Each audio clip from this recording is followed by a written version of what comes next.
2016 সালের 13ই November BTS এর third master fan event. তখন পর্যন্ত আর্মি বোমের আলো ছিল সাদা আর রং বদলানোরও কোনো ফিচার ছিল না, কিন্তু আর্মিরা চেয়েছিল স্টেডিয়াম হোক রঙিন। তাই তখন তারা লাইট স্টিকের ওপর বেগুনি স্বচ্ছ প্লাস্টিক ঢেকে নিজেদের মতো করে তৈরি করেছিল এক নতুন রং। সেই রংটি ছিল বেগুনি, আর মুহূর্তের মধ্যেই পুরো স্টেডিয়াম তৈরি হয়েছিল এক পার্পেল ওশানে। সেই দৃশ্য দেখে ভি বলেছিল, তোমরা কি জানো বেগুনি মানে কি?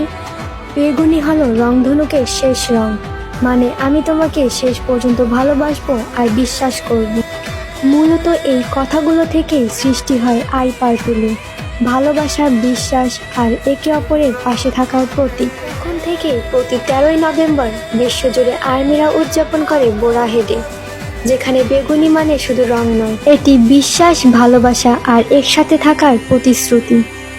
বাই দ্য ওয়ে, হ্যাপি বোরাহেডে armies, always trust, love and shine in purple.